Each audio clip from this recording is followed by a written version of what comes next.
What's up, my triple loving YouTube friends? Cheers! Just got back from a little ride this weekend.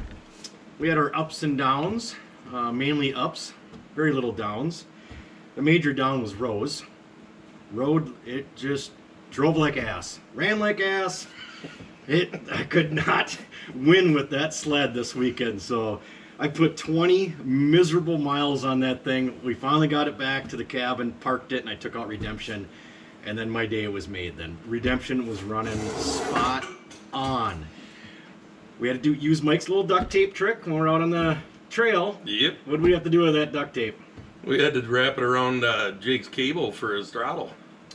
Yeah, down inside the carburetor, where it hooks up to strip. the slide. Yeah, it was starting to fray.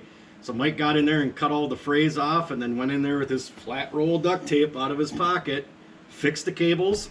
That was a pretty sweet repair out on the trail with the duct tape roll. What else did we have? The lakes were crap. That's all we rode was lakes this weekend because the trails, very minimal snow. We did ride a little bit of trail. I'll be putting up some videos of the trail riding, but you'll see in the videos there's very little snow on the trails. They've been out grooming and packing the trails, and a couple more weeks the trails should be just freaking sweet. But we did go ride them a little bit, but not much. Assuming we get some snow. Yeah, hopefully we get snow, yeah. The lakes, though, there was slush, frozen ruts, plowed roads every direction on a lake that you could plow a road on, I think. Ice skating rinks, you name it. There was, and it was just gray out. You couldn't see any humps, bumps, or nothing. I mean, it just sucked when you're riding. Big bald guys rolling everywhere. Yep. Yep. One guy learned the hard way. Don't ride a snowmobile riding on your knee at about 40 miles an hour when you come to a road that's plowed across the lake, because you will dismount the snowmobile. So Eric did manage to do that. Redemption, we all took turns on Redemption, and Nice ride. God, that thing is just rides so nice. You sit nice on it. It's got great suspension, excellent power for being a stock motor, basically still with just the trash can on it. These guys nicknamed it the trash can. Yep. I was calling it a brap can, but they call it a trash can, so whatever. We'll go with that. But sounds just awesome, and it really, really freaking rips nice. It's got that deeper lug track on it. It's really fun. We stopped at a few local watering holes up there. That's with all the BS COVID restrictions on everything right now. All the bars and restaurants are closed, but some are getting around the rules a little bit by having an outdoor deal, and that was great. I think it's great to pull up to a tavern up north and with your riding gear on and stand outside around. They had this one place got 3 or 4 bonfires going out there, and they got a fish house set up. You order your drink or beer out of them, whatever you want, and they got a nice deal set up. I think they should do it all winter long, in my opinion. I mean, no sense going inside and having to take your helmet and everything else off to have a beer. You can stand outside. You're already dressed for outdoors anyways. I think it's a great idea what they're doing up there, and a couple of the bars are really doing well by doing that. I would suggest them all to do it, but they don't seem to want to all do it. But it was a good time. Mike's digging for some. He just Forget your helmet like Tim. You don't have to worry about taking it off to drink your beer. Yeah, exactly. Yeah, Tim forgot his helmet at home. He had to wear one of the backup open face helmets up there. It worked. Yep, exactly. We ran into some YouTube friends up there too. That was fun. I forgot his name. I don't know if you guys remember his name at all. Super nice guy. Yeah. He was in a group of like 10, 14 people. They were riding Yamaha exciters and enticers and about an Ovation even. There was one dude riding the Ovation. We kind of razzled him a little bit, but great guys, real chatty. He said they all love watching the videos and stuff. Of course, these guys are beating me up over the whole deal, but whatever. But it was fun. It was fun talking to them guys. Hey, you grew something on your sweatshirt there, getting the helmet. Oh, yeah. Oh, hey, look at that. Fuzz. So. Well, it hasn't been down in a while. Right. So, but and Trenton got to give some chickie a ride on Norge. That was the funny part. We're sitting there, we're standing outside having our cocktail and by the bonfires, and the one guy that spotted Norge pulling in the parking lot. He says to his buddies, "Hey, Norge is here," and they're all looking at him. What are you talking about? Norge is here. Norge is here. That white storm out there. I guarantee you that's Norge. And they came over and introduced themselves, and he was really happy to actually get to see Norge up and close and personal, and so we chatted with him for quite a while. And then they talked one of their female friends into taking a ride with Trenton.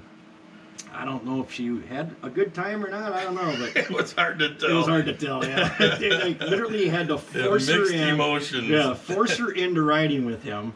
And then she got back and she just complained the whole time about he didn't drive fast enough and everything else. So, but, you know, it was what it was. But We had to razz Trent a little on that one too. yeah, Trenton got a nice little chickie on the back of Norge with him, and she was holding on tight, and it was quite the sight.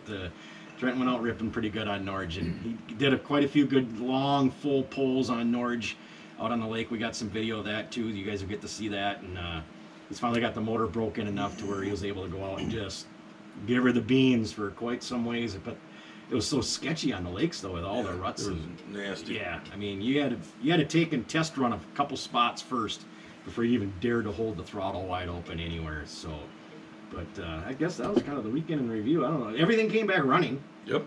Nothing. It all came back running and in one piece. Yep. We That didn't. was good. Yeah, we didn't lose any parts on the trail. We didn't have to do any major repairs. It just rose. It just didn't want to run under 30 miles an hour, and that was the trick. When we were on the lake, it was okay, but we took the trail on the way back from where we had our lunch area. We had a fire out in the woods and had lunch. We decided to take the trail back, and that was just pure misery for me. It was on off, and that was the only two positions of the throttle, and that's kind of tough in the woods on a nice tight trail. So, but we got it back, and I'm gonna dig into it. I think it's something, I don't know if it's the needle and seats or what, but it's just pouring the gas in at low RPM. So I'll figure it out. We'll get her up and running. But I think that's about all I got. I don't know if these guys want to add anything. Show them Mitch's project here. Yeah, Mitch has got a little reincarnating a vertical clap here. So we got a twin in the shop again. And we do have a triple here, but I don't think we can even start that, can we? We can start that, but that's extra special. Yeah, we it's got the extra special. I mean, we try to surround ourselves around twins, but these young kids like to drag these twins in once in a while now, so but that's all right. Trenton's got his sled up for sale. The RMK's up for sale. That's he did all the work to it. It's proven itself. It runs great, and he's gonna let that one go now. But yeah, let's take a peek at what Mitch just drug in the shop behind the Ranger here. And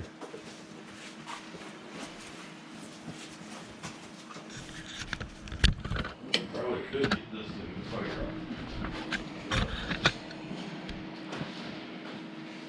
what year is this thing, Mitch? 04. 04. It was a 600, right? It was an 800. 800. 600 hood put on. Okay, so somebody swapped out the hood then. Yes. And then his crankshaft actually broke in this thing. And he just got a new crank for it. And that's all on the bench over here, all ready to go back together tonight. And this thing should probably be running by tomorrow. Here's the case and all the parts to get back together. There's the crank, yep. There's the crank. This was a reman crank, isn't it? Yeah. Yep. Yep. Yeah, pretty reasonable price on it too for a reman. It was what, $250 or something you paid for it? Yep. Yeah, that ain't bad at all. And then we got extra special over here. You can try it. Another triple. Let's see if it'll start or not. Oh Jesus! Look at that.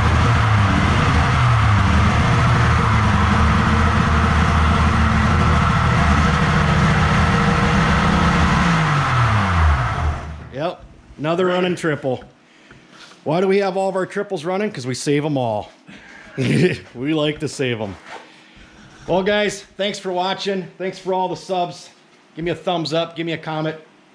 We'll see you in the next video.